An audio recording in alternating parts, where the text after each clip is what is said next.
दरवाज़ा नहीं खोलेंगे, दरवाज़ा नहीं खोलेंगे,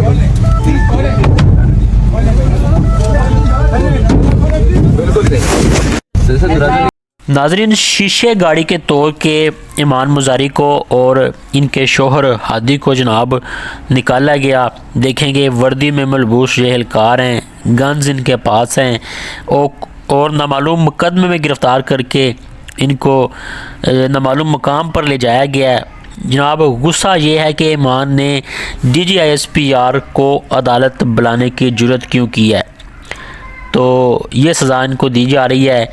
याद रहे कि बड़ी ही कोई बहादुर लड़की है भाई, नामालूम अफराद की तबाही फेर के रखी हुई है। बलोच जबरी लापता अफराद हों या किसी सहाफ़ी का जबरी अगवा हो या बिला जनाब किसी भी ग्रुप की कार्रवाइयाँ, सब के खिलाफ बगैर किसी पैसे या लालच के हर अदालत में उड़ा के रखा हुआ है। सब को ही सैकड़ों मुकदमे पे खुद जनाब इन पे दर्ज हो चुके हैं, गिरफ़्तारियाँ, ज़मानतें, धमकियाँ, पता नहीं क्या क्या, लेकिन डट के ये खड़ी है। तो ये वकीलों की जनाब कह लें कि इमरान खान बन चुकी है। तो इनके खिलाफ ये कार्रवाई अमल में लाई गई है और ये मामला आपके सामने है।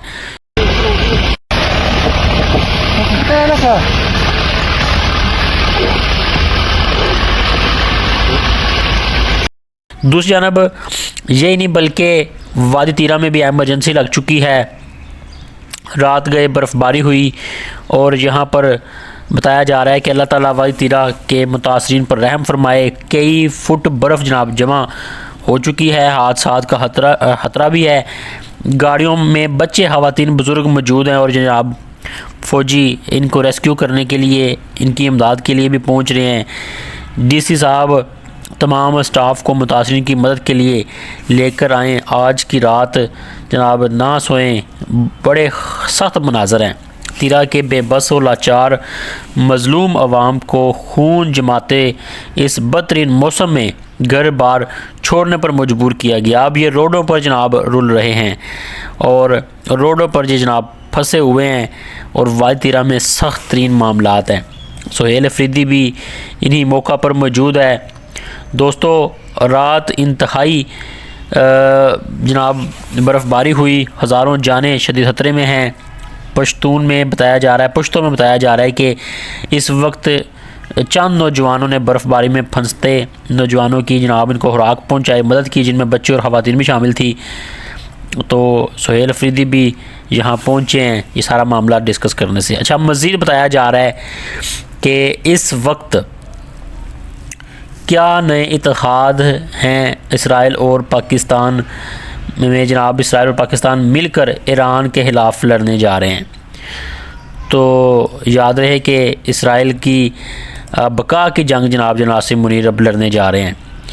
तो इस खबर को आपके सामने रखेंगे। ज़रा जल्दी से कमेंट सेक्शन में इमरान खान जिंदाबाद टाइप करें। जब आप इमरान खान जिंदाबाद टाइप करते हैं तो वतन फरोशों को, गद्दारों को ख़ास किस्म की आग लगती है जनाब। हमने इनको आग में जलाते रहना है। पाक फ़ौज जिंदाबाद का भी नारा लगाएं, क्योंकि पाक फ़ौज है तो पाकिस्तान जनाब एटलीस्ट दहशत गर्दों से महफूज है। सो रिपोर्ट आ रही है कि बोर्ड ऑफ पीस के जिस इत्तेहाद में पाकिस्तान शामिल हुआ और जिसके दस्तावेज़ात पर बाकायदा तौर पर वज़ीर-ए-आज़म शहबाज शरीफ ने दस्तखत किए हैं, ये सवाल पैदा होता है कि आया ये बोर्ड ऑफ पीस सिर्फ फ़लस्तीन और गज़ा तक महदूद रहेगा या इसके दायरा कार को पाकिस्तान के हिस्से तक भी फैलाया जा सकता है, क्योंकि ये इम्कान मौजूद है कि मुस्तकबिल में इसी बोर्ड ऑफ पीस के तहत ईरान के ख़िलाफ़ भी कार्रवाइयाँ की जा सकती हैं और इसमें पाकिस्तान एक फ़रीक के तौर पर शामिल होगा। इस हादसे का इजहार साबिक सेनेटर मुस्तफ़ा नवाज़ खोखर ने किया है। मुस्तफ़ा नवाज़ खोखर का कहना है कि सबसे पहली बात तो ये है कि इस नाम नहाद बोर्ड ऑफ पीस को वही कहा जाना चाहिए जो ये दर हकीकत है। इनके मुताबिक ये असल में डोनाल्ड ट्रंप की ज़ाती दिलचस्पी का एक लक़ब है, एक क्लब है या एक मामला है। इन्होंने कहा है कि हमें अपने हुक्मरान से खुलूस नीयत के साथ इन सवालात की वाज़िया जवाबात दरकार हैं।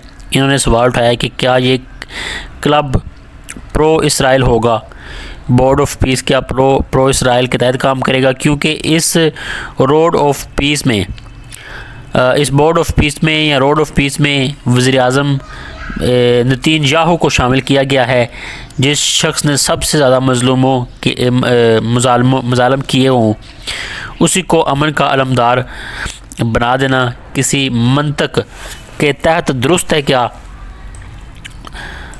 مصطفیٰ نواز کھوکھر نے دوسرا سوال یہ اٹھایا ہے کہ کیا یہ کلب جو ڈونلڈ ٹرمپ کی خواہش پر قائم ہوا ایران مخالف ہوگا، کیونکہ جب خود نتنیاہو اس کا حصہ ہیں اور اسرائیل اس کا رکن ہے تو یہ بورڈ آف پیس کبھی بھی اسرائیلی کارروائیوں کی مخالفت نہیں کرے گا۔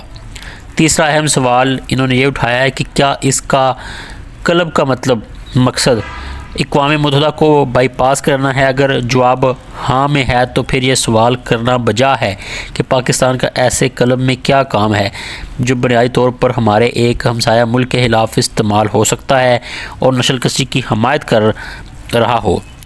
انہوں نے کہا ہے کہ اقوام متحدہ جیسی بھی ہے لیکن اس کی سیکرٹری جنرل اور ضلعی ادارے اسرائیلی نسل کشی کی مذمت کر چکے ہیں۔ اس کے برعکس یہ بورڈ آف پیس اس کے متبادل کے طور پر سامنے آ رہا ہے۔ مصطفیٰ نواز کھوکھر نے مزید کہا ہے کہ ہم واقعی یہ سمجھتے ہیں کہ ڈونلڈ ٹرمپ کو اس بورڈ کا چیئرمین ہونا چاہیے، وہی ٹرمپ جو اسرائیل کو گولہ بارود، عسکری ساز سامان بلکہ ایئر ڈیفنس سسٹم تک فراہم کرتے ہیں۔ لامحدود اختیارات حاصل ہوں گے تو وہ کسی بھی تنازع میں غیر جانبدارانہ کردار ادا کر سکتا ہے۔ ہم کیوں ایسے کلب کا حصہ بن رہے ہیں جو اقوام متحدہ کی نفی کرتا ہے اور مستقبل میں پاکستان کے لیے مشکلات پیدا کر سکتا ہے؟ یہ خدشہ بھی ظاہر کیا گیا ہے کہ بورڈ آف پیس کو اقوام متحدہ کے متبادل کے طور پر قائم کرنے کی خواہش کا اظہار خود ڈونلڈ ٹرمپ کر چکے ہیں، لیکن ساتھ ہی یہ سوال بھی پیدا ہوتا ہے کہ اگر 3 سال بعد ٹرمپ اقتدار سے رخصت ہو گئے تو اس بورڈ آف پیس کی حیثیت کیا رہ جائے گی؟ دیگر ممالک میں جب سیاسی حکومتیں تبدیل ہوں گی تو کیا وہ اس بورڈ کے رکن رہیں گی؟ اس بورڈ کو مستقل بنیادوں پر کیسے چلایا جائے گا؟ ان تمام سوالات کا تاحال کوئی واضح جواب موجود نہیں ہے۔